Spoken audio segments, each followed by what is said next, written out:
this book is primarily a work of history, but about a third of the book looks at the implications for these things today. Here's my basic argument.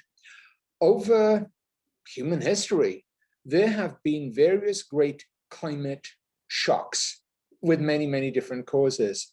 And those shocks have each in their way driven dramatic moments of often revolutionary religious change and transformation. And I'm going to argue, in fact, that when you look at the history of religion and religions, climate is one of the great unrecognized dimensions. If you leave it out, you're leaving out a key part of the story. And so what I sometimes say, this is a quote I'm very fond of: the best way to suppose what may come is to remember what is past. The best qualification of a prophet is to have a good memory. Experience makes for more prophets than revelation. So my goal today is I'm going to make us all prophets, because we know what has happened in the past, and therefore we have some sense of the possible directions that we will face in the future. We can look at these episodes of climate shock in the past. We can see the kinds of response. And I'm going to suggest that as we move into a world where, if you like, climate shocks become a standard part of our reality around the world, then it is very, very likely that those shocks will drive comparable religious change. I'm going to begin with an episode that is very well known indeed in the history of America and in the history of Christianity more broadly. In 1741, there was a very famous Puritan minister in America called Jonathan Edwards. Jonathan Edwards delivered a sermon, and what he suggested in this sermon was it was an extreme example of how ordinary Christians are sinners, that their continued existence depends on God tolerating them. And if God ever withdraws his support, withdraws that tolerance, then they will slide into hell for perpetual damnation. It is one of the greatest hellfire sermons ever preached. And it's usually associated with the Great Awakening, which is one of the bases of evangelical Christianity. If you look at the history of evangelical Christianity, pretty soon you come across Jonathan Edwards and this one sermon, July the 8th, 1741. And if you do American history, they talk about this in all sorts of different ways. They talk about it in the history of religion, of politics, of rhetoric, of psychology. It's one of the most studied documents in American history. So here's a question that I'm sure we're all asking. When he preached, what was the weather like? And I'm very glad you asked that question, because if you look at the weather, the climate conditions over the previous 2 years, they weren't just bad, they were as absolutely catastrophic as they had been for at least 500 years. The North Atlantic world especially had gone into a period of extreme, terrifying cold.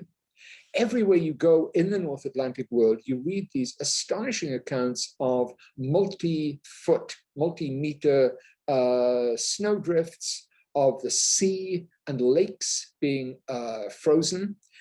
And many people thought it was literally the end of the world. In the nation of Ireland, for example, Ireland became what is sometimes called Arctic Ireland because it was so totally frozen.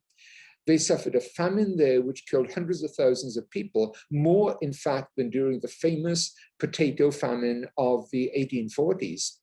And 1740-41 was one of the worst times in history to be alive.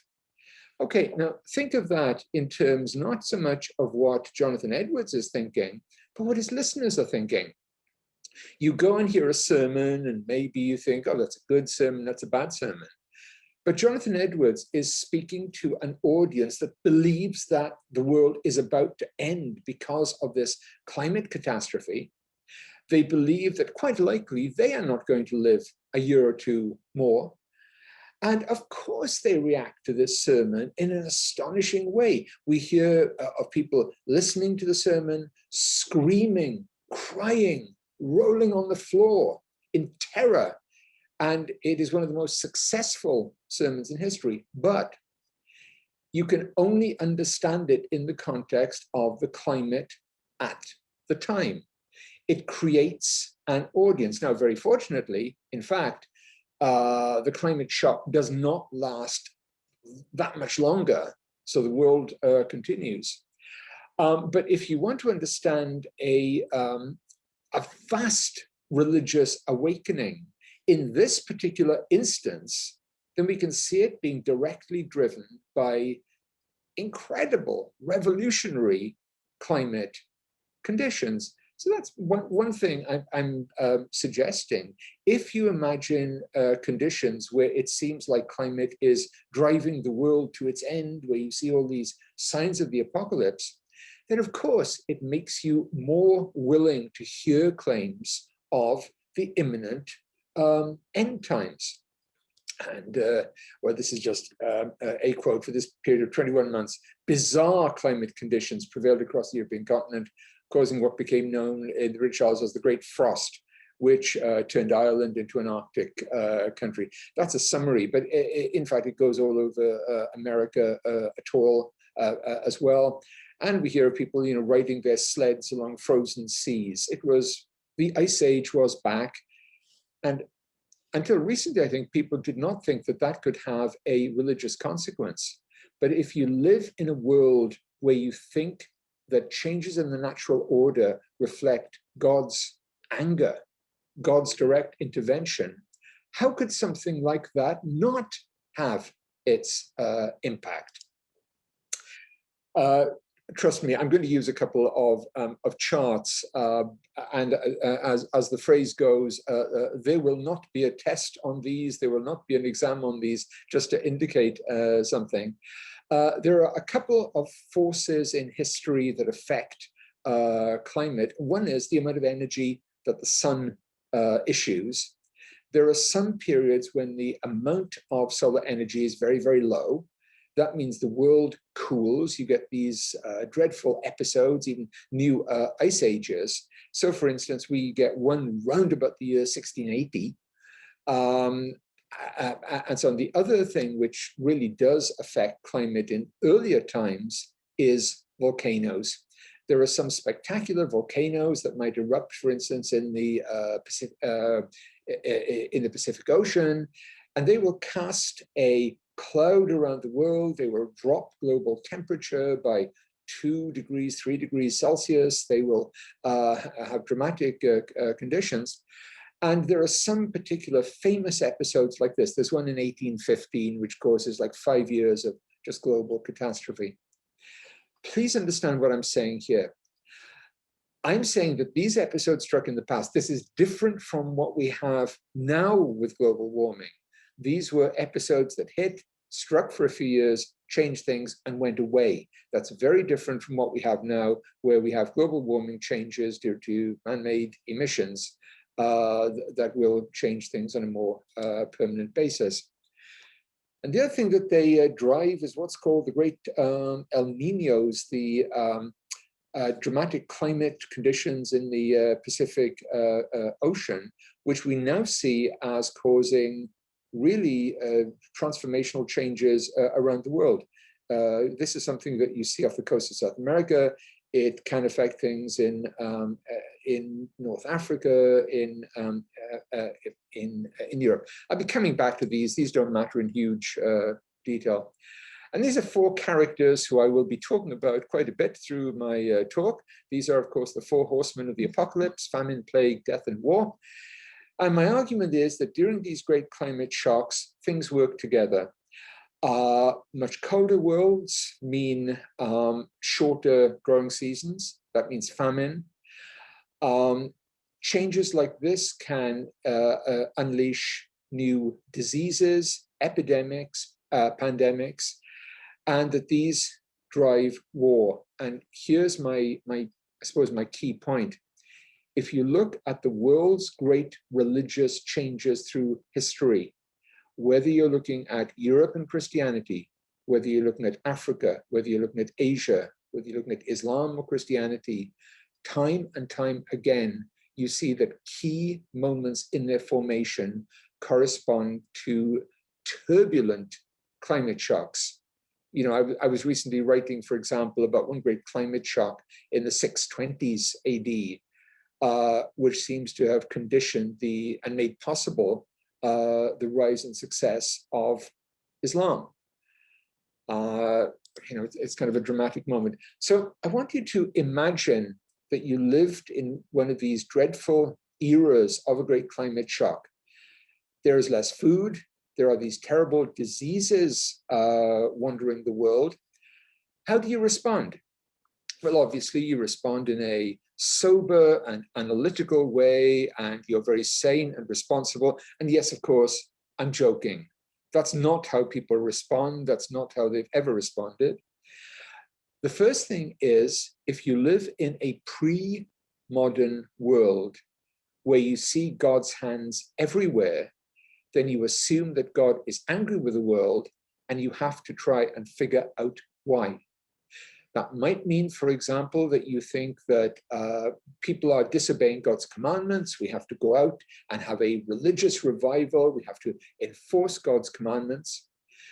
But the other explanation is we have to find what evil people in the world are angering God. And so a climate shock very often leads to a hunt for scapegoats. And this is something, one of the greatest climate shocks in history came around the year 1320, when around the world, there were terrific rains, temperatures plunged. This was the beginning of what is sometimes called the Little Ice Age. There was about a 10-year period. Populations contracted. Who did you blame? Well, the answer is, who did you have? In Europe, Christians blamed Jews, as they often have. They also blamed heretics, and when there were not enough heretics, they chose people who were somewhat unusual Christians and suddenly decided that these were heretics. And this picture represents a very common theme, which is the burning, the pillorying of heretics. And when you find these episodes, very often it's around the year 1320. And can I just stress one thing? In an atmosphere like this, around about 1320, ideas are formed about social evils, about the enemies that Christians face. And those ideas do not go away when the crisis goes away. They linger for decades and for centuries. Christians blamed Jews. Muslims blamed Christians. If you look around these years in the Middle East, if you look at what's happening in Egypt, in what we would now call Iraq, then Muslims decide that Christians, Christian evils, Christian plotters are the ones who are trying to destroy the world, and that is why God is angry. And this is the point at which the number of Christians in the Middle East collapses, mainly due to forced conversions. In Egyptian history, for instance, if you ask a Christian, they will still remember the year or know the year 1321 as one of the worst years in history because of the terrible persecutions of that time. In China, where there was a great thriving Christian mission up till that point, it ceases in the mid-14th century, and it goes away for about 200 years.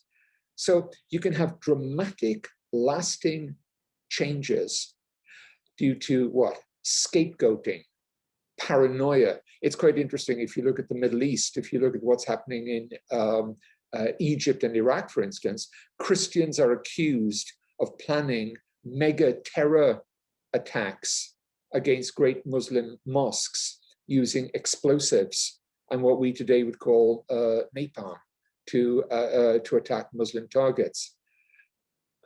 Climate shocks produce paranoia and scapegoating, and that is a recurring theme throughout history.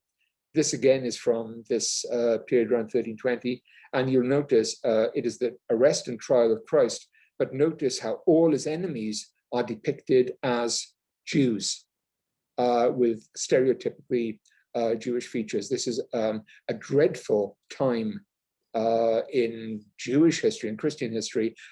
Jews are accused of plotting the poisoning of wells to destroy the Christian world. And if you think about it, they know nothing about the real causation of the diseases that are going around at the time. So they look for human agency. This is a phenomenon that shows up every so often in Christian history. You have these people called flagellants, and they will organize parades of thousands, tens of thousands of people who will walk across the countryside pleading for God's mercy and often whipping themselves, flagellating themselves as they go. And if you show me an episode of this happening in Christian Europe, I can correlate that immediately and directly against a climate shock. I know that a volcano has erupted somewhere, that the skies have turned dark. How else do you respond in a world like that? There are various episodes. I am not going to overwhelm you and even depress you with the successive examples. One of them starts around the year 1560. In the year 1560, a great artist called Bruegel painted one of the most legendary and most brutal paintings in European history, which is called The Triumph of Death. And it imagines the forces of death sweeping over the world, killing and destroying. And as a technical point, it's correct in the sense that death will conquer all. We know that. But in the context of the time, we know that temperatures are plunging, rivers are freezing, there is terrible famine, diseases, new plagues and diseases are running riot across the countryside. And when people look at this painting, they don't just think, yes, philosophically, we're all going to die. They think we're all going to die very soon. It's a terrifying time. How do they respond? They respond exactly as they have in previous years. They scapegoat minorities. Catholics kill Protestants. Protestants kill Catholics. This is a great episode in 1572 when the Catholics in France attempted to massacre all their Protestant neighbors. 1572 is also the low point and the worst point of this climate crisis. Think about it. If you live at a time like this and you are a religious thinker, and you may scorn everything that's going on around you in terms of these riots and these vicious mob scenes, but how does that affect the way you think? It's more likely to give you more of a revivalist theme of mind, maybe, to think of perfecting theology, to restructure religion. In the 1560s, this age of climate crisis, we do see several major religious changes. The most important one is the rise of Calvinism.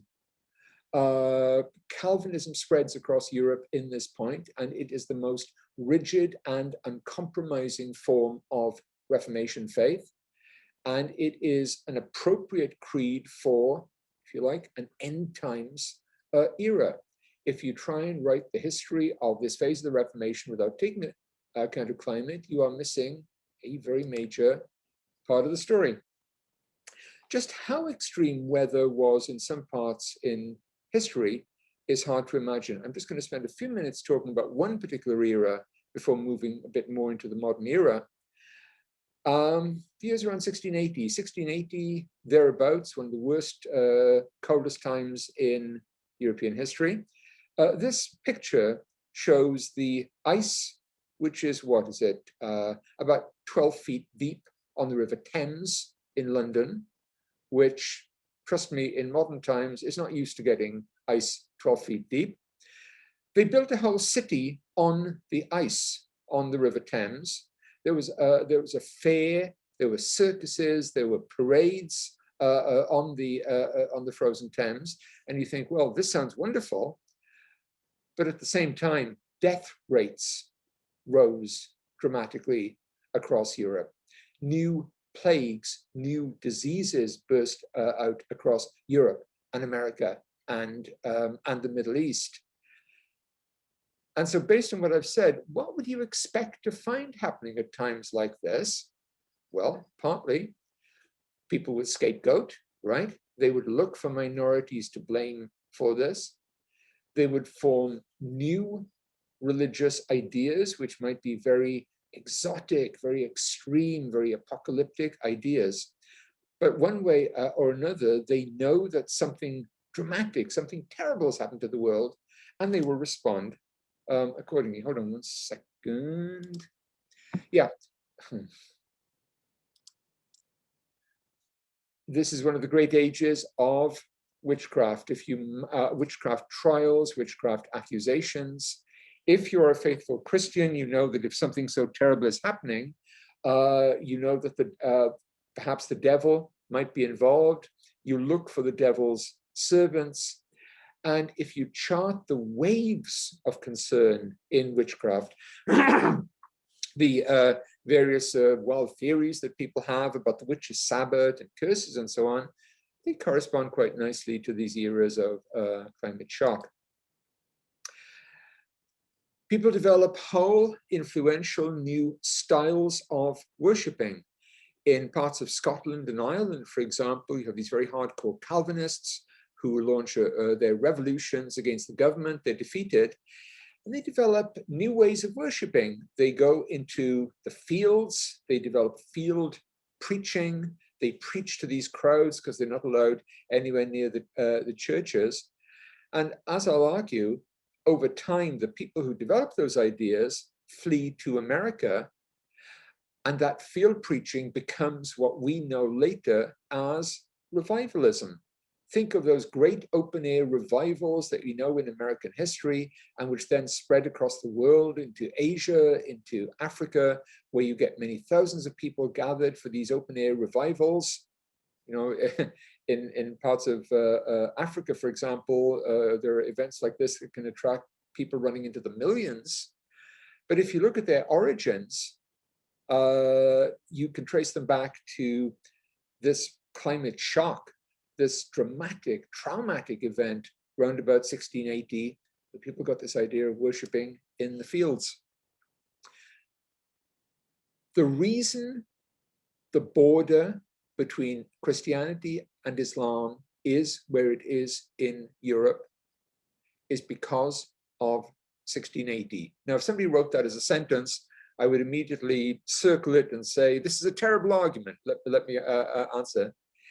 Around the year 1680, the terrible conditions generate a series of rebellions and wars. Those spark the Great War between the Muslim Ottoman Empire and the great Christian empires in Europe. In the year 1683, the Christians achieved their dramatic victory at Vienna, which is the key moment in driving Muslims out of Central Europe. Climate shocks can benefit Christianity or Islam or Buddhism or whichever religion, but they very often shift the balance of power, the geographical location of where members of a particular religion are. Here's another great example. The French king decides that in this great climate shock, dreadful things are happening. God is angry. God must be appeased. And he launches a great purge, a persecution of his Protestant subjects. Those Protestant subjects flee. They go to England, to Ireland, to America, to South Africa, to the West Indies. They're called the Huguenots. And you can map them right up to the present day. They take that particular form of Calvinist Protestant faith with them, together with all its ideas about persecution, about martyrdom.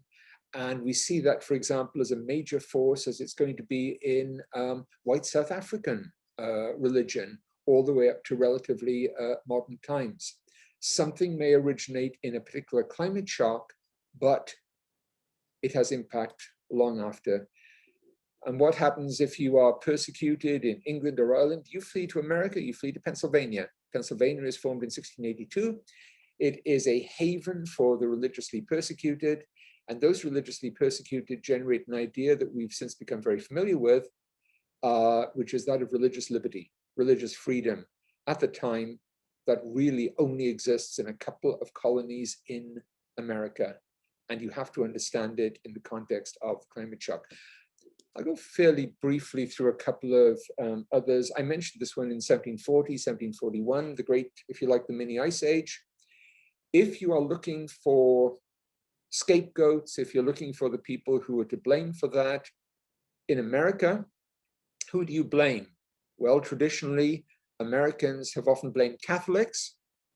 They've often blamed Black Americans. And in 1741, they decided to combine the two. They blame Black Americans who have been manipulated and used by Catholics and Catholic priests, and they start killing Black people and start killing Catholics. And particularly in the great New York trials of 1741, when Black people and Catholics are accused of trying to destroy the city of New York by arson. When you get a climate shock, what do you look for? New religions, much harder edged religions, and scapegoating.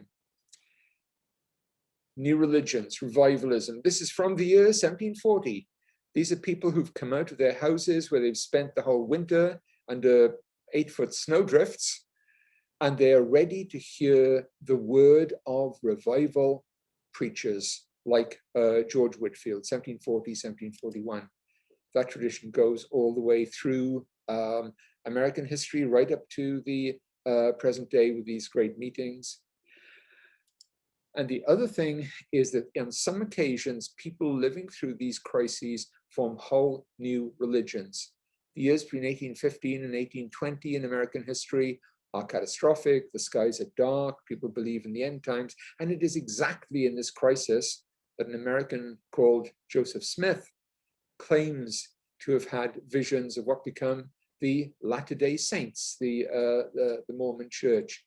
Again, you cannot understand it except in the context of this crisis. Okay, I've been talking about history.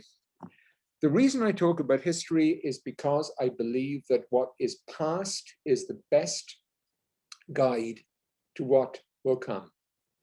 In earlier years, we had climate change as a result of great volcanic action or sunspots or whatever, solar energy. In the last 20 years, last 30 years, we have started moving to a decisive and irreversible change in climate as a result of annual emissions. You'll see the carbon dioxide emissions represented here and the astonishing growth from the 1990s onwards. That is reflected in various kinds of change, which are often oversimplified in terms of global warming. In fact, we're talking about extreme warming in some areas. Now think back to that quote I showed at the beginning. We are studies of the students of the past, but we are trying to become prophets. If we know that the world is going to change dramatically in these ways, can we make any suggestions about the religious impact? What kinds of religious impact would we expect? Well, we think through them. We think that some people might form great revivalist movements or even new religions, perhaps. That climate change might affect resources and drive conflict between different groups, which could acquire a religious tinge. We would also expect scapegoating and the persecution or massacre of minorities in areas where there is unique religious tension. And in fact, there's a lot of modern literature on this, and some of it is very surprising. I'll just give you one example. In 1982 to 3, and this is not ancient history, there might be some of us here who can remember 1982 to 3, there was a uniquely severe El Nino system in the Pacific. There is now excellent scholarship which maps the impact of that around the world, how that drove problems with resources, water supplies, temperature, food supplies. And you can correlate outbreaks of violence in countries around the world, in Central America, in Peru, in Eastern Africa, against this El Nino change. That was one episode. It came and went away. But the suggestion is that if climate change is really happening, as it appears to be, then one of the consequences would be that that very severe kind of El Nino would become a much more regular and frequent occurrence. Now, the world is a very divided place. There are economically advanced countries in Europe and North America and China that can ride out some aspects of climate change. The areas that are least able to are the areas of the tropics, those areas between 22 north and 22 south of the equator, which also are the areas of by far fastest population growth, and also the areas where Christian numbers especially, and also Muslim numbers, are most heavily concentrated. You put those different factors together, and the word tropical comes to be a very important factor of analysis in religion. You know, in the United States, when people use the word tropical, it's often joking. People talk about tropical drinks or tropical clothing. The tropics are going to be a key part of any kind of analysis in future years. Is there anything we can say about the areas that are most likely to be affected and how they are likely to be affected by dramatic changes in climate, and how dramatic might these be? International groups hope to limit climate change worldwide to around 1.5 degrees Celsius over the coming decades. That appears to be very optimistic. There are very pessimistic scenarios that talk about 3 degrees Celsius. If that happens, then that pushes large areas of the tropics into areas where human life becomes very hard to sustain. We're talking about extreme pressure on resources, extreme conflict, which would likely be expressed, if history is anything to go by, in religious terms. You look at the extremes of flood and of drought. We talk about a couple of very specific situations. This is not in 1,000 years' time. This is right now. What we all know is that in the last decade or so, in Syria, for example, one of the bloodiest civil wars of modern times has occurred. Probably you're talking about 500,000 dead. You're talking about many millions of refugees. How often do we consider this as a climate-driven catastrophe? Between 2000 and 2015, that area suffered one of the worst droughts in history. How bad was it? The last time it was this bad was in the year when the Christians took Jerusalem back 1,000 years ago. This is a millennium drought. And look at the areas that are marked here in red and orange, which are most sharply the areas of sharpest and most acute drought, where you have the greatest danger to agricultural supplies. They're in northern Syria and they're in Turkey. What's the consequence of that? If people can't survive on the land, they flee to cities. They move to cities like Damascus and Aleppo, which the populations of which swell enormously, where governments cannot provide resources for health, education, or welfare, but mosques can. Radical mosques can, and they can gain great support for their cause. Cities like Damascus threaten to spin out of control. And look at the areas that are worst affected in the east of Syria around Iraq. I am absolutely not the first to say this. You can interpret the Syrian civil war in climate terms. It does not mean people say the climate is changing, let us go rebel. but they live in a world in which the balance between urban and rural changes, where people's identities are expressed in religious terms, and so are their conflicts. In areas where people cannot live and cannot survive, they flee.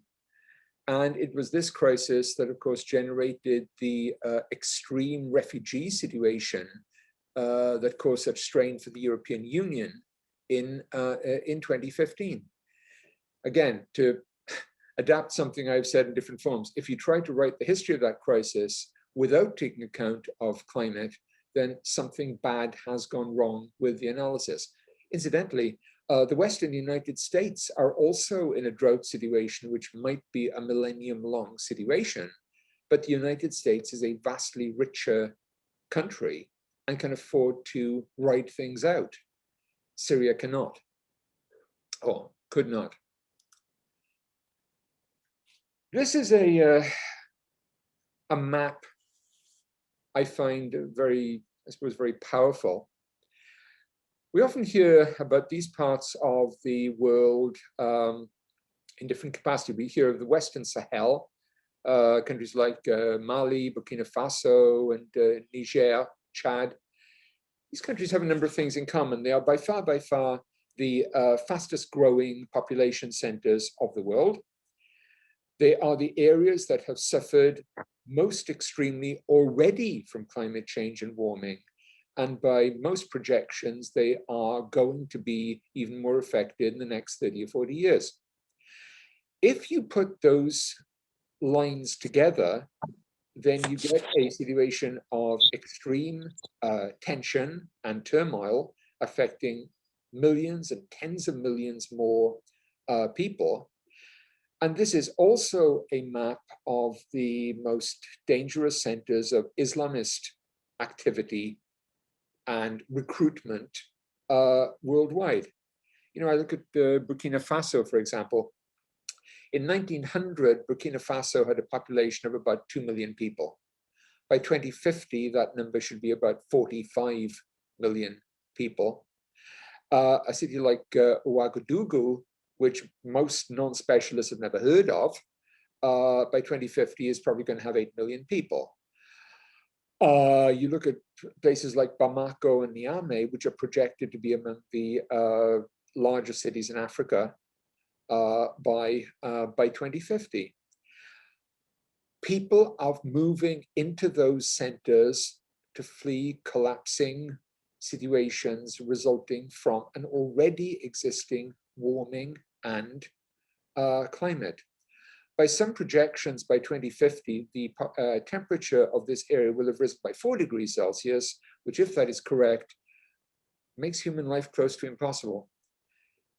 And here is a map which is one which, if you are connected with the European Union or European governments, is what has you waking up in the night screaming, because you look at the tens of millions of people in West Africa whose lives would be so acutely affected by these kind of changes, and you look at where they would come and where they would flee into Europe in their millions and their tens of millions. Am I talking about religion here? Well, yes and no. Because the people who are making these treks and would be making these treks would be Muslims or Christians. But is it possible that those Muslims and Christians would come unaffected by the kind of extreme and apocalyptic ideas that they cannot fail to form, surrounded by these sort of conditions? So when we look at religious change, it is very likely that we will see different forms of much harder edged political, militant religion, as for instance, the kind of Islamism which has grown over the Western Sahel in recent years. And who knows, with new, more apocalyptic, revivalist religions. Melissa, I'm going to talk for about 5 more minutes, if that's okay for time. Okay, cool. Yeah. As I said, these maps terrify European diplomats, and very unknown to Americans is the sheer scale of these migrations already. I mean, the number of people who die year by year on these migrations in the Mediterranean is astronomical. It's certainly many thousands. So I ask you, if you live in a world which is going to be affected by extreme warming, that is going to destroy coastal areas, that is going to result in much greater salination of water supplies, that will result in, here are two words that we don't often use in everyday speech, aridization, the creation of very dry environments, or desertification, the transformation of arable, food-raising land into desert. And you're a religious believer, you're a Christian or a Muslim, how might that affect you? Well, what might you do? You might move to more revivalist activities, or you might look for scapegoats. I've talked about West Africa as one region. The other one is the area around the Great Lakes of Africa. By 2050, around 1 billion people will depend on the water supplies resulting linked to those lakes. You're also talking about the world's fastest growing centers of Christian numbers, and also sharply growing numbers of Muslim populations, often next to each other, often with lots of existing tensions. It is very likely that scarcer resources would move over into sharper religious tensions. I mean, my comment would be, how could they not? So what might we see? Well, we're very used to the idea of religious revivals. Are these a result of climate change? Of course they're not. They're a result of explosive growth within the religion. But that kind of very expansive, explosive religion is likely to become much more common. You might be familiar with a poster that is quite famous in the United States, which is "Keep calm and carry on." And I think this is kind of an interesting motto. I can't keep calm, I'm Pentecostal. Enthusiastic Pentecostal forms of religion, I think, would be natural beneficiaries of this kind of crisis environment, and the Islamic equivalent. And the other one is scapegoating.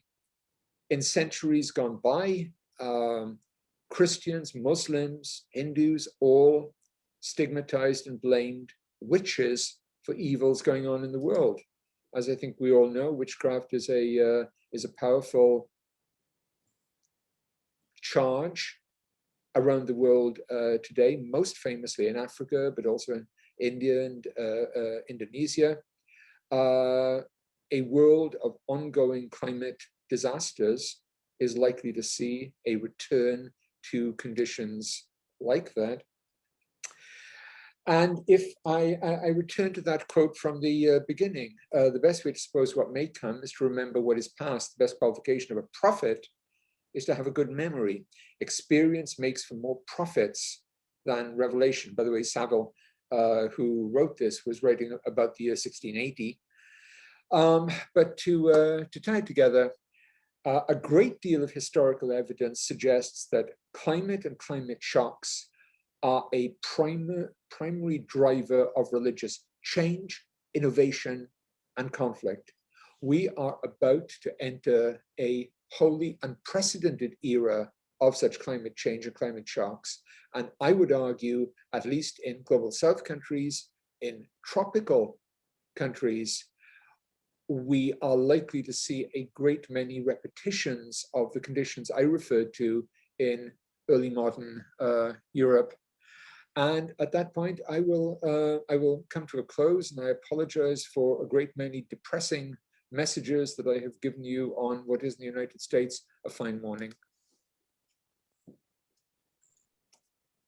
Thank you so much. That was just so fascinating. Does anyone have a question to start off with? Otherwise, I have questions.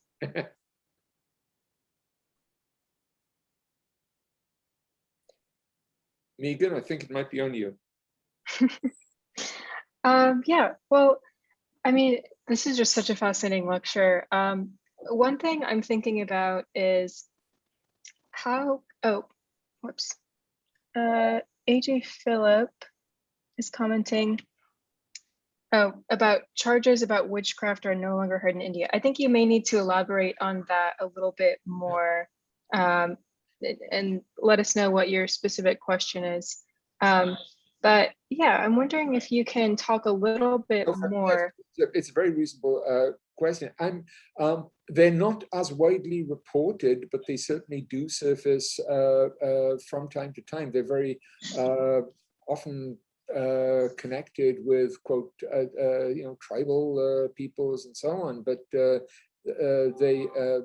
they do surface. They're much more widely reported in other areas, but it's partly a reporting question. So maybe we could compromise on, instead of no longer heard to less heard, but I would be delighted to get further comments from you on that. And feel free to speak as opposed to text.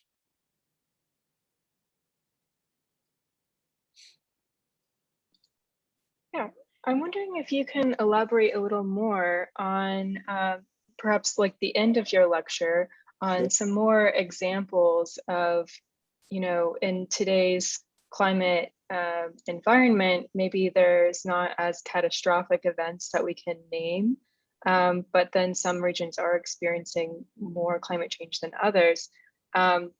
But so I wonder if you can elaborate a little bit more on the differences between our current climate crisis and some of the more catastrophic events that have happened in the past, and how are they different? And so how should we not conflate them? And how do we think about them differently in context? Okay, well, one classic example is when I'm talking about like 1680 or something, I'm talking about something that was an episode, lasted for a few years, and then faded away, okay?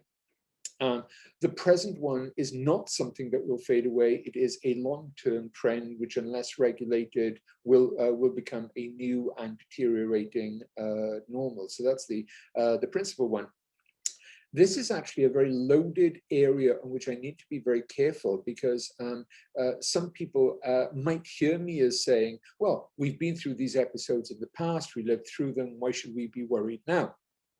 And that's absolutely not what I'm saying. I'm saying this is not just a quantitative change, it's a qualitative change. Either you do something about emissions, or you use carbon capture to reverse things somewhat. But this is a new and spreading normal. The other one is that the sheer scale of some of the changes that are now becoming evident really is historically remarkable. And like I said, that drought in the Levant, which is absolutely critical, was the Christians took Jerusalem from the Muslims in 1099. That was the last time Syria had this dry a climate. It is it's not 1,000 years. It's a 900 year thing. So that does suggest really such a major change, with the assumption that such episodes would become more common. So to paraphrase, a once in 500 year cycle would become a once in a 50-year cycle. That's alarming.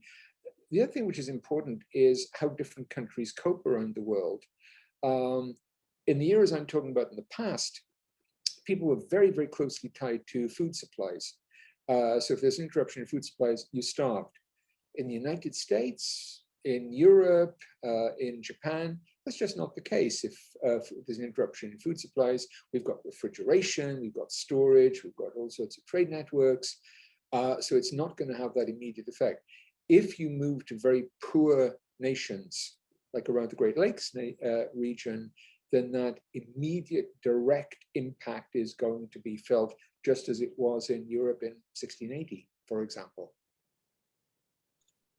And so a follow-up question to that is, I'm wondering, where does climate change denial fit into this, especially when it's coming from religious communities? And so it sounds like what you're saying is, with the climate change denial we might see in the US is probably related to not seeing the effects of climate change versus, I'm not sure how religious communities in areas that are deeply affected are responding, but it seems like, if people in the past viewed these catastrophic events as God acting in nature, now we see a lot of, maybe not a lot, but a fair amount of climate change skeptics or people who are not sure about the science that belong to certain religious traditions that are kind of saying, well, God is in control, and so we don't need to worry about it. So that's a little different. So how does that fit in? Yeah, it is. My sense is that attacks on kind of climate science have been a lot less publicized in recent years. Partly, I think, because people moved off onto the COVID issue as the central one.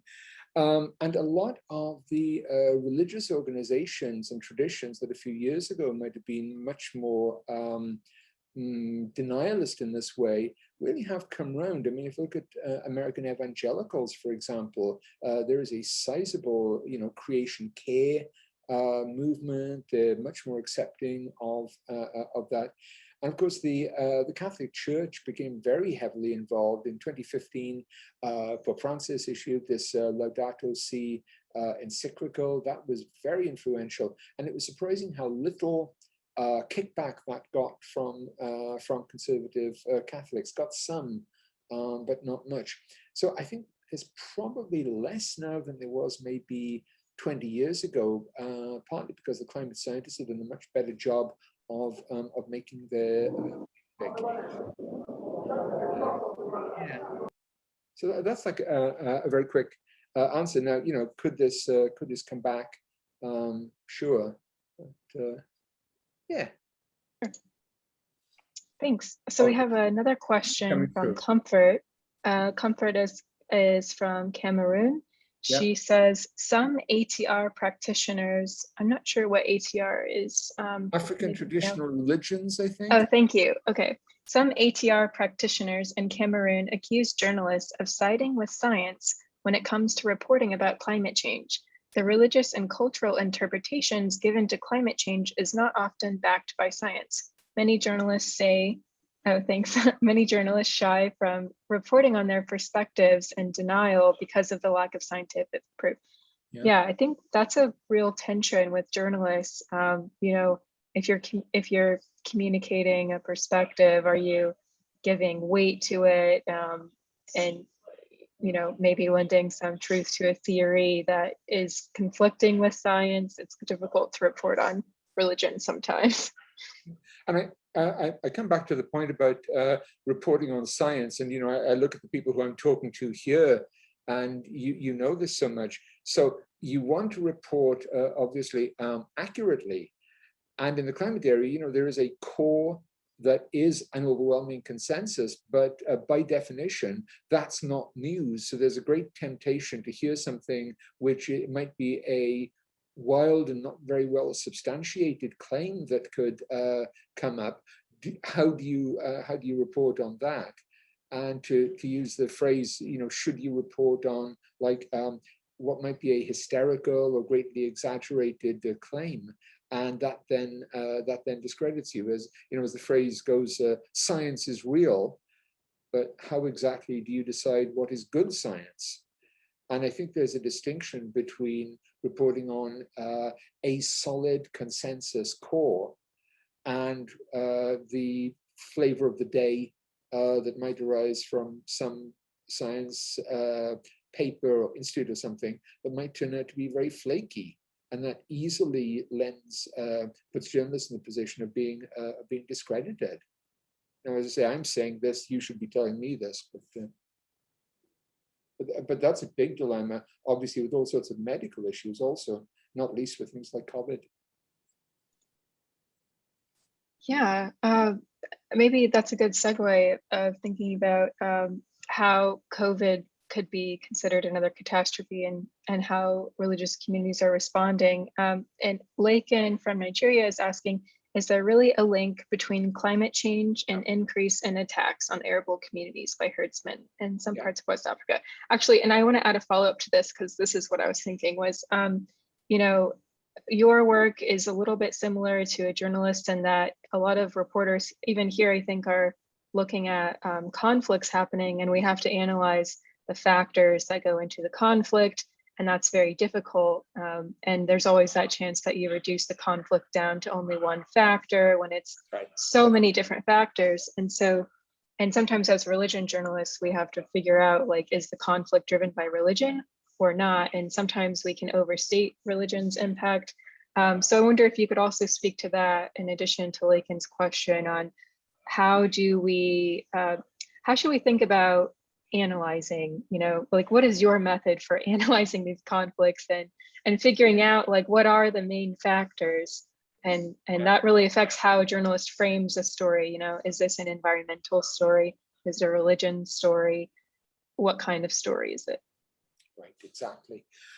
Oh boy, you've asked a question that should be compulsory for all working historians. It's an absolutely key question, but let me phrase it in this way, and I'll come back to that one about herdsmen in a second, because it is such it is so well phrased.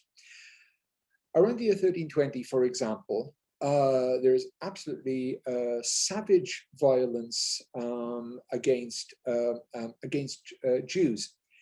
Is that religiously driven? And the answer is always the same. It's that great historical phrase, it all depends what you mean by religion.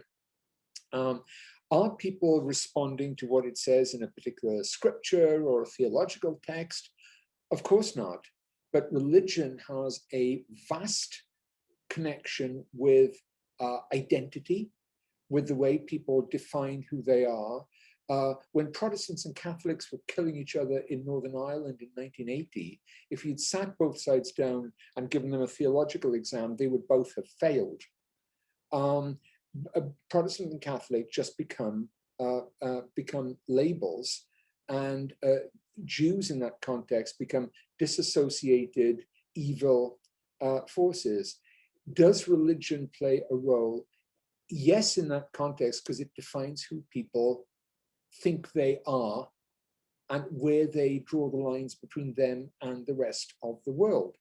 Okay, it's identity formation and delineation. Is religion part of it? Yes, but let's be very careful about how we define religion. My short answer, going back to this question about attacks on arable communities by herdsmen, is there a climate factor there? My short answer is very simple, which is I don't know. But what I would be, it is something that is testable and verifiable, because if you looked at the rates and frequency of such attacks, whatever the conditions are in particular conflicts, and you trace the correlation between that and climate change and desertification in the area, then you'd be making a very strong argument. So like I say, in the case of like the 1982-3 thing, it's not a case of somebody says, this happens in this part of the world, this happens in this part of the world. Oh, gee, that's an interesting coincidence. You are measuring things like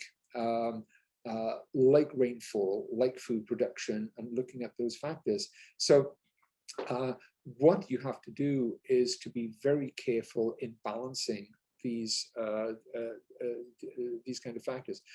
Great question. So like I said, short answer is I don't know. And you might like to record this. That's the only time a historian has ever used that phrase. But it is something you can find out. My suspicion that the answer to the question is yes, probably, but I can't say it with certainty. Oh, and just to add one thing very quickly, if you go online, you'll see a great many people who attempt to explain attempt to look for a climate role in the Rwandan genocide of 1994. We can talk about that, but do you say it was climate caused? No. Do you say the climate's a factor? Almost certainly. Well, anyone with questions, feel free to put in the chat as we keep going. But I guess another question I would have is, it seems like climate is also affecting, religious communities don't exist in a vacuum. Like, we're forming our values in response to different events, including the climate. So it seems like there's also some positives that have come about, like Pope Francis's encyclical is what I'm thinking about on the environment, and different communities, religious communities that have maybe been more individualistic in the past, or are thinking more about community, maybe in terms of creation care is really something that, you have to sacrifice sometimes your individual wants maybe for a larger community. So can you give us examples from the past in history, especially, a lot of us are probably less familiar with a lot of history going back hundreds of years. I just wonder if there's any examples in history that you can think of some more positive examples of religious responses to some of the crises that are maybe less apocalyptic perhaps, or long lasting as well, that we can see the traces of today? Sure. One of the most interesting ones for me is if you look at the very, very early years of the Enlightenment. Some of the key events happen around the year 1680, and they grow out of debates about what exactly is the role of God interfering in the world. Is God sending the dreadful cold? Is God sending comets? Is God sending all these diseases? And particularly in France, there's a great scholar called Pierre Bayle, who is in some ways the godfather of the Enlightenment, and that really forces people to think about these issues in a big way, and to move away from what you might call a very simplistic or superstitious approach to divine intervention. In terms of having if you like, a more of a sense of environment, no, because people until well into the 19th century really don't have a sense of the linkages between some of these larger climate factors like volcanoes and so on, and what's happening around the world. They only see this in kind of distant retrospect. The great change, such as it is in the 19th century, and people start to see things there and realize that there are such great opportunities for pastoral work, medical work, and so on. But it's depressingly late in our story, I fear. What about some of the tribal and Native American, but also tribal religions of other regions? Yeah. This is probably a stereotype, but it does seem like a lot of them have more of a theology of the environment based on trying to preserve resources. But I guess, those views were not prominent and still aren't that prominent. There's an interesting story. I do a bit of background.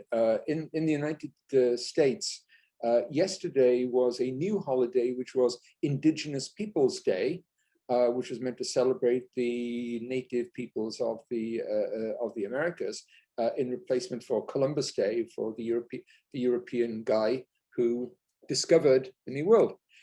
And that actually speaks exactly to something I did not talk about, which is societies like that can be open to apocalyptic and revivalistic movements of their own. And the greatest example occurs in 1680. Have I mentioned that date before? All through the late 1670s, in the southwestern regions of what would be the United States, Indian peoples are under terrible stress due to drought, due to shortage of food supplies. And how do you think they respond to this based on what we've said? Well, there are very extensive witchcraft trials, but in 1680, the natives of that region undertake the greatest native revolt ever seen in the Americas and kick the Spanish out of New Mexico for basically 12 years, very, very successfully. But that is an exact parallel to what is happening with what Christians are doing in Europe, what some Muslim communities are doing in North Africa. And the way they express their religion is by striking against Christianity, following their own apocalyptic, messianic, revivalist movement. So those ideas are not just Christian or Jewish or Muslim, they're also indigenous as well, which is something that we maybe don't think about. And in some cases, you can actually see followers of traditional religions who follow some of these movements, and they segue from those into Christian churches. We're getting into there. Yes. Well, anyone with questions, please jump in. I feel like I'm hogging the spotlight, but only because you're asking very good, very perceptive questions. Seriously. Yeah. Well, so I have another question that I hope won't isolate anyone that's not American, but I'm interested in Jonathan Edwards because you know, and also he does connect to other countries because he really started a lot of evangelicalism that has spread to, you know, a lot of our cultures. But I'm wondering, because he seems like he was very into the environment and nature and praising nature as, you know, it's God's creation.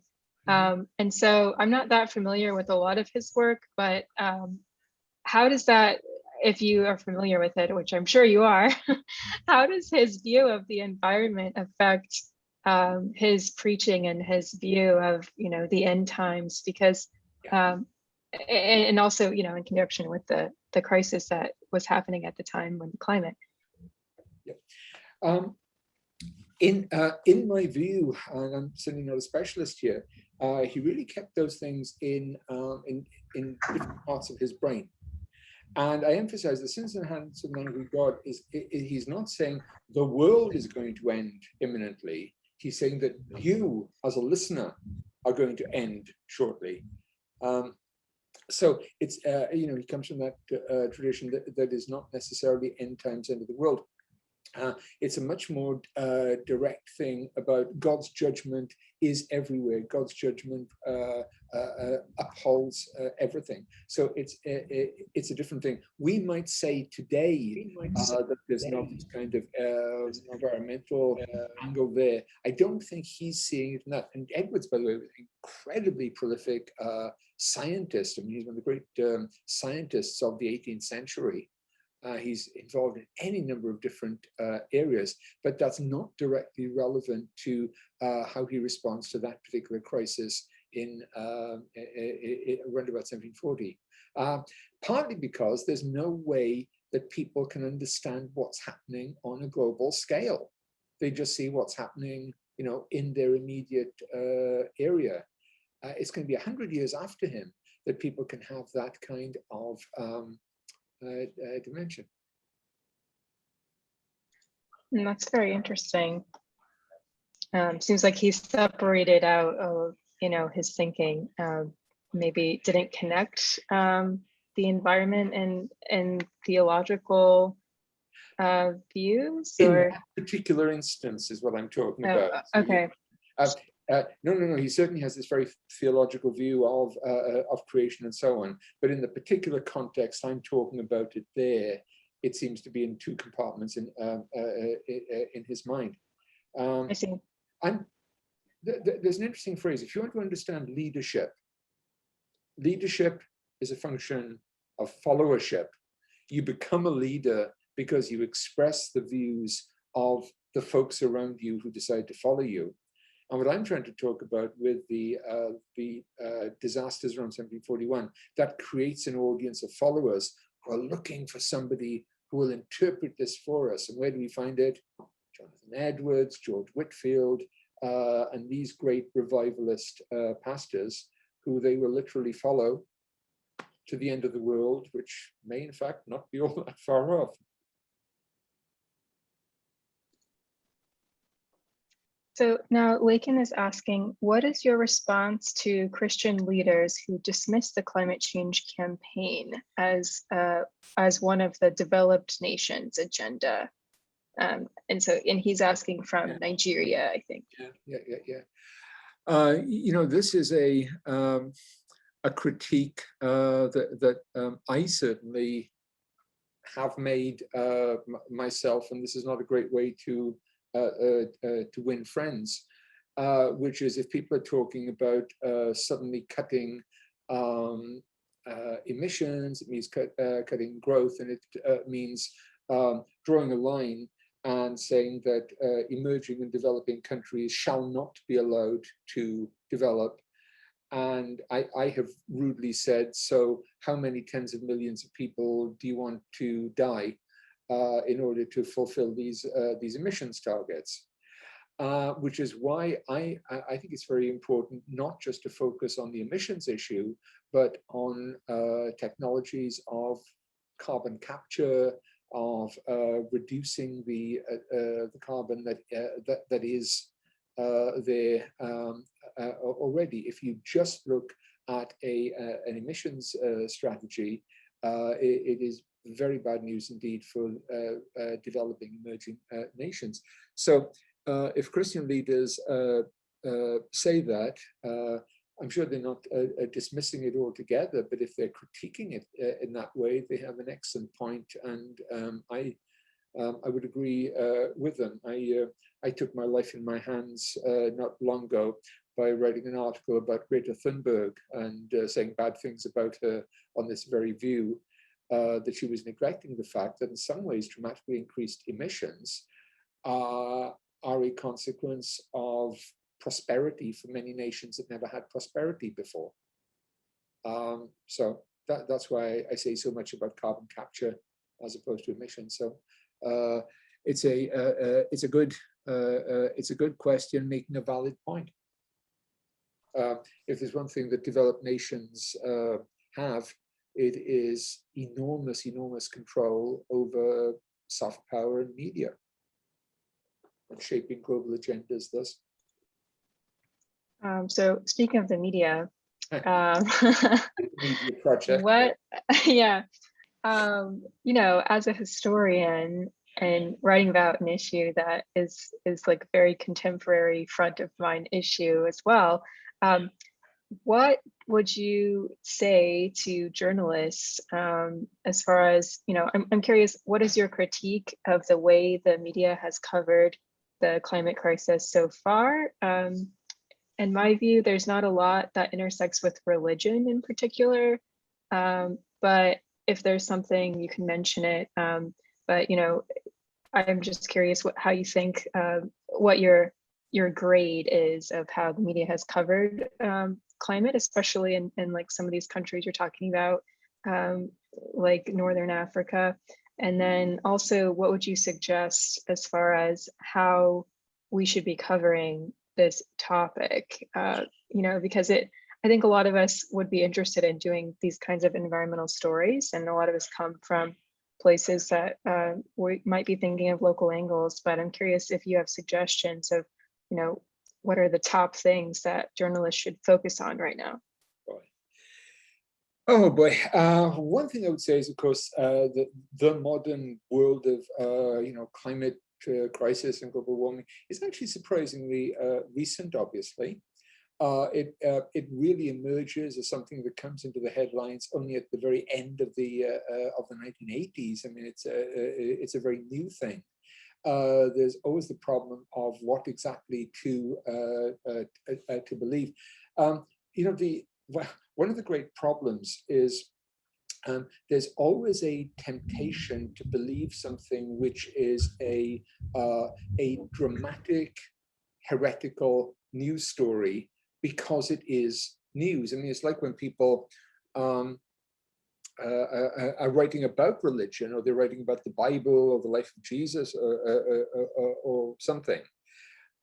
If you just say, well, most theologians believe that Jesus lived at a particular point, that's not news. If somebody writes a book conclusively proving that he was from the planet Mars, then that's a really big dramatic story, and it's new and it's different. Well, that's sort of akin to some of the stories that do get a lot of splash on climate issues because they are new. You know, we're just celebrating, I think it's the 10th anniversary of what's called the Climate Gate affair, when there was a sudden and dramatic release of emails purporting to show a lot of data manipulation among climate scientists. That got probably about as much coverage, certainly in British media, as everything that had happened on the climate crisis beforehand. And so one of the issues is being very careful about trying to report things that are news, but are not just kind of new and spectacular things. I am biased on the topic, but I actually think that history has a very large role to play. Whenever people talk about these things, they often speak in historical language, but it's often wrong. And so they'll say, for instance, oh, this is the worst that's happened this way in 500 years. And you might want now. So if you're going to do the history, do it right. But I never, what do you think about that? But I think one of the great dangers is the temptation to find something that is news, even if it does seem wild or, you know, it's like deliberately iconoclastic.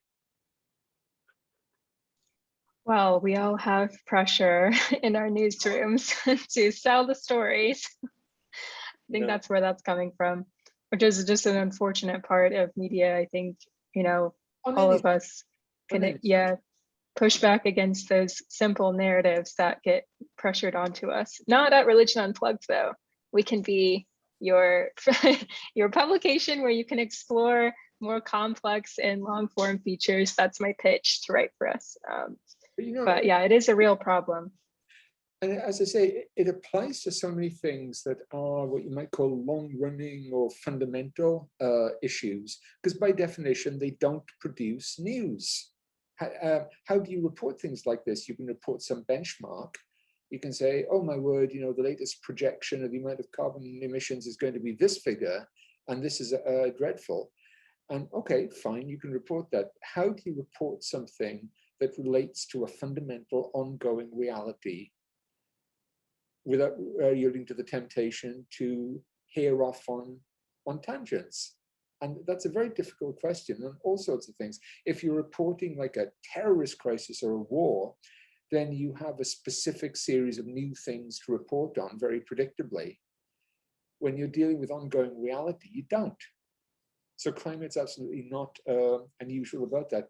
The other basic thing is a vast majority of non-specialists just don't understand the science. And it doesn't mean that they're stupid, it just means it's a difficult science where a lot of the basic principles are still under a lot of debate. And I see a couple of questions wrong. Yeah, yep. I think they're just comments. Okay, fine.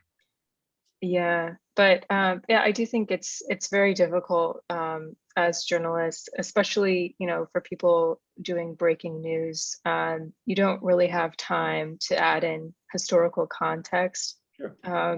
But, you know, hopefully for pieces that are a little longer or for magazine style pieces, something we can all do is look to experts like yourself and make sure we can call some people who have really spent some time thinking about the topic and the issue and add in, you know, their opinion and their perspective and try to ground the story in a larger context.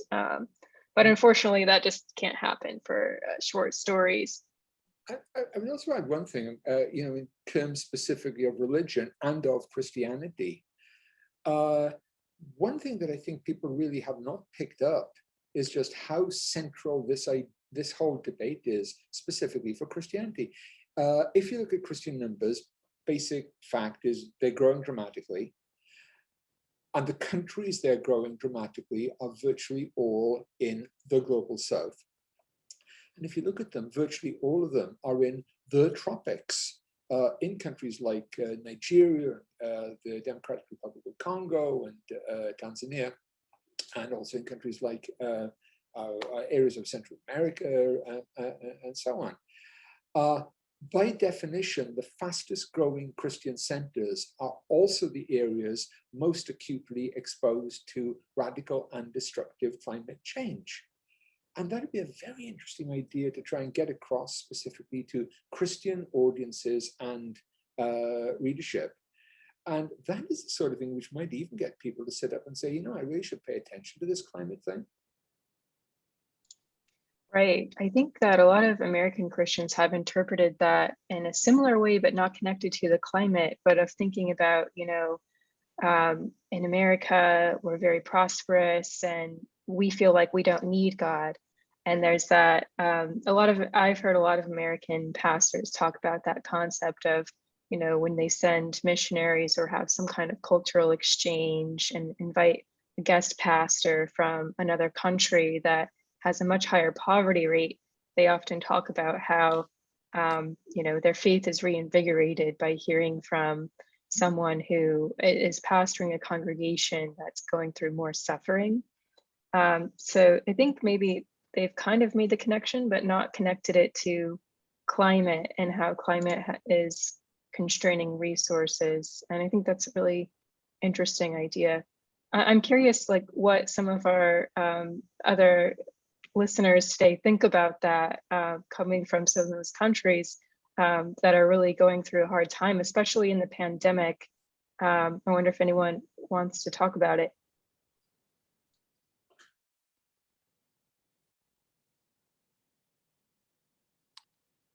And let's see, do you want to read Rachel's question or comment here? Oh, sorry, Rachel, I didn't see it. She says, there's the tendency to keep the church away from politics, and yet environmental issues like climate change are at the center of politics. How do we create the required linkages without raising condemnation? You know, very, very tough, and obviously depends on the particular country concerned. You know, some nations try and institutionalize that separation of church and state, however badly they fail. It would, of course, be very dangerous not just to get the church associated with politics, but with one particular cause within politics. In countries like England, for example, I think the Anglican Church, the Catholic Church would have no problem in aligning very strongly with the climate campaign.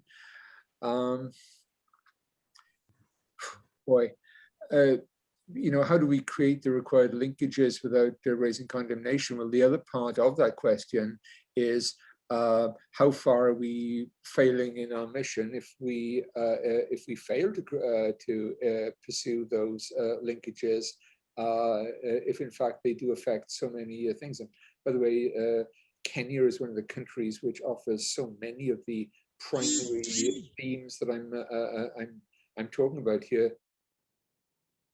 There is one theme running through this, which is the countries that are most likely to be most hard hit by these factors are precisely the ones who did least to cause the problems.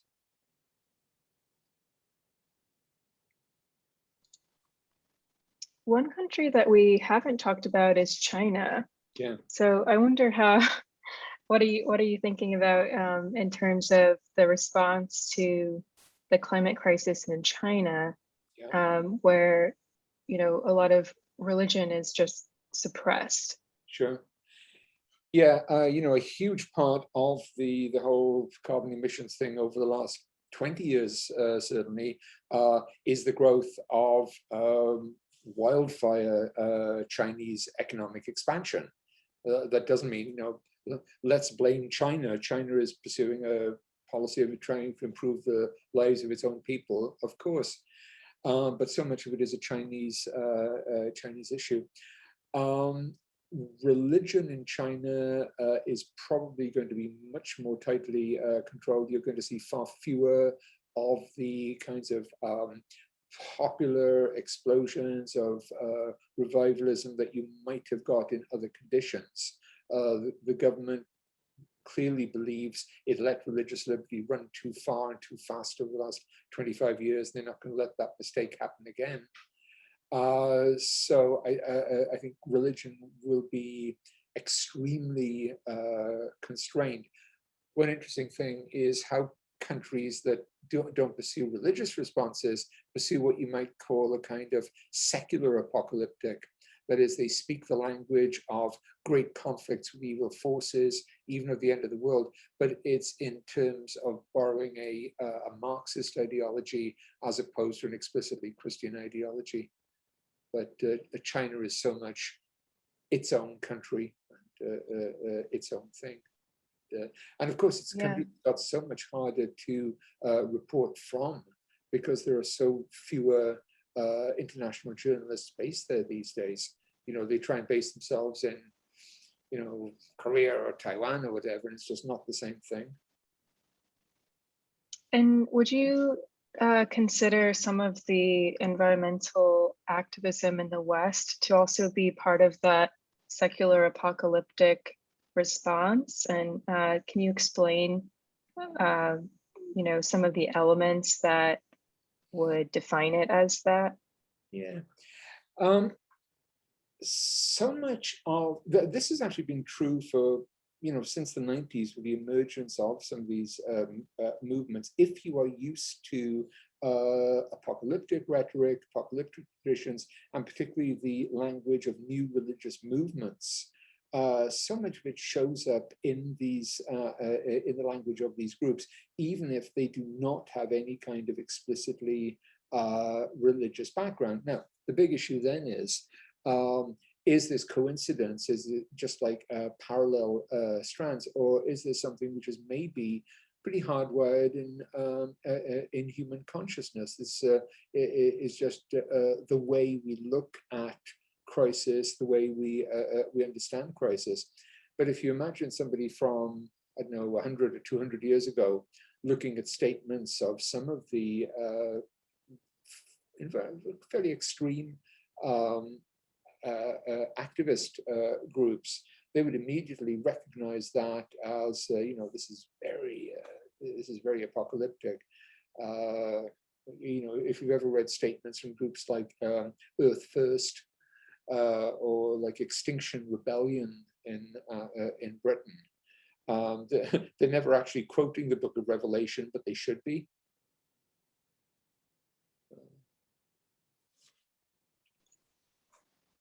And by the way, if there was ever the best ever name for a movement on this, Extinction Rebellion has to be pretty high on the list.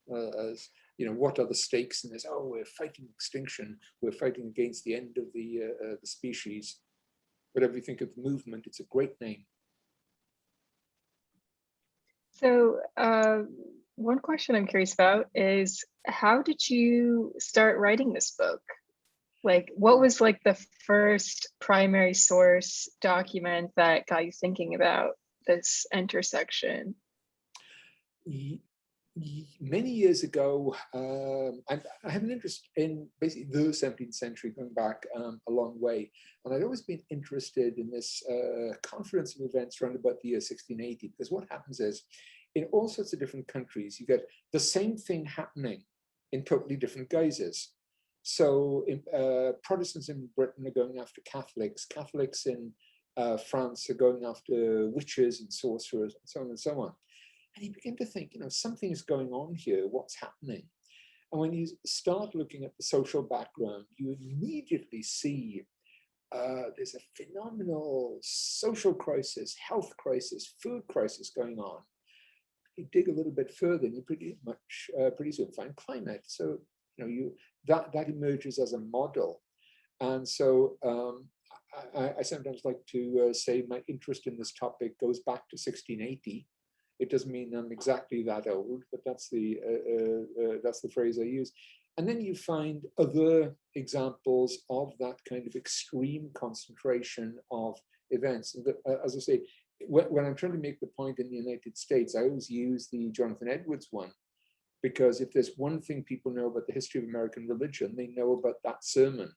Because at some point in like a speech communication class in university, they've touched on it. They know something about it.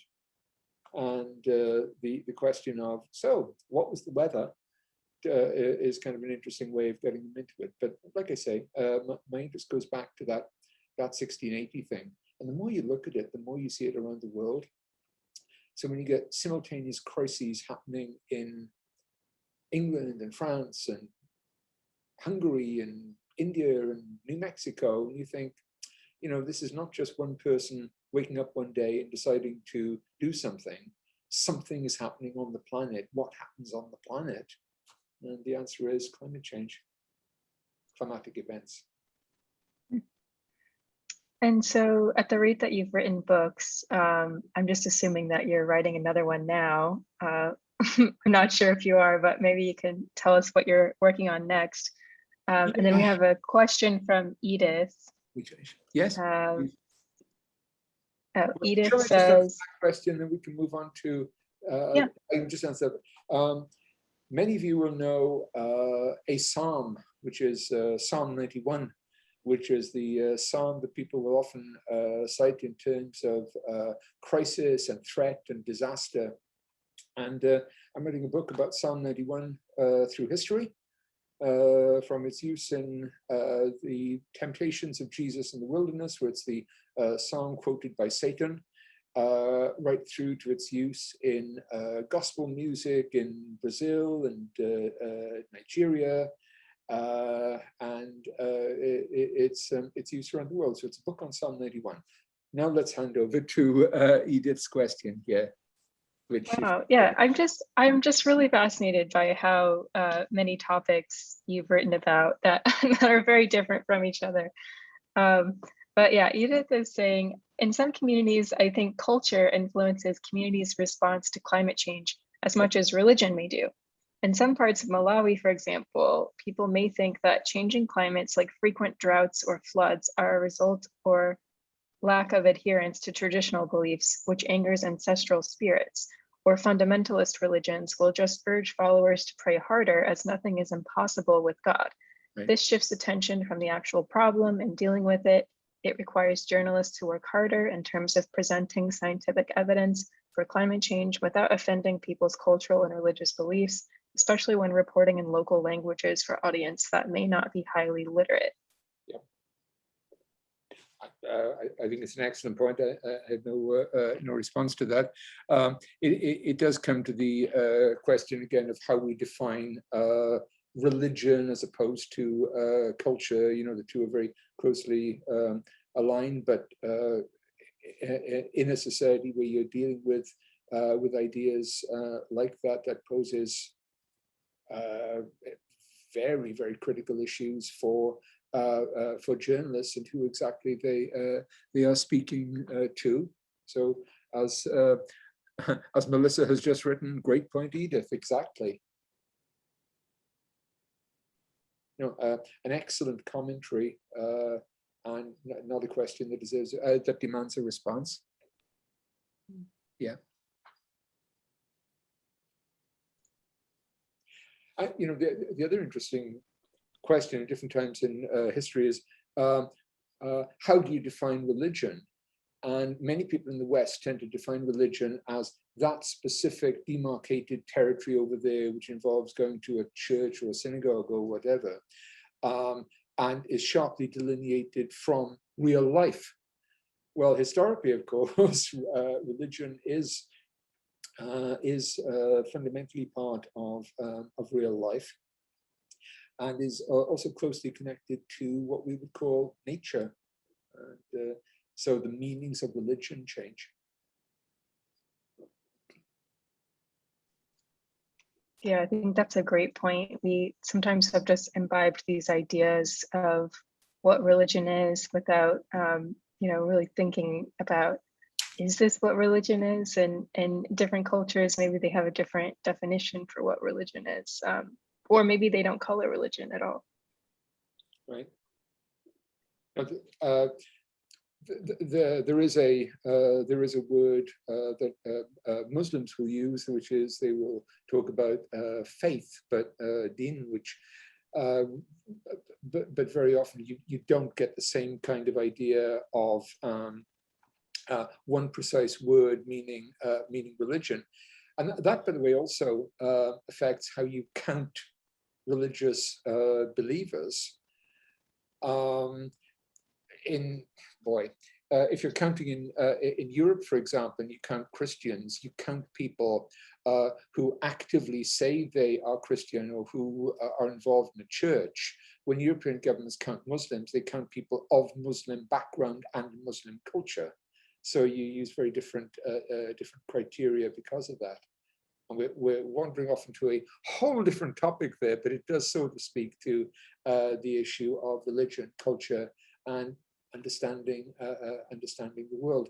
I particularly like Edith's point about people following traditional religions who've got their approaches. Yeah, well, thank you so much for giving this really great lecture. I'm convinced that I need to read your book. It's really fascinating. And thank you all for your questions. I'm going to hand it off to Melissa now because I think she has a few announcements for what's coming up tomorrow in the conference. And yeah, it's great to hear from you all. And if anyone wants to get in touch with me about Religion Unplugged, I'll put my email in the chat and you can pitch stories to us.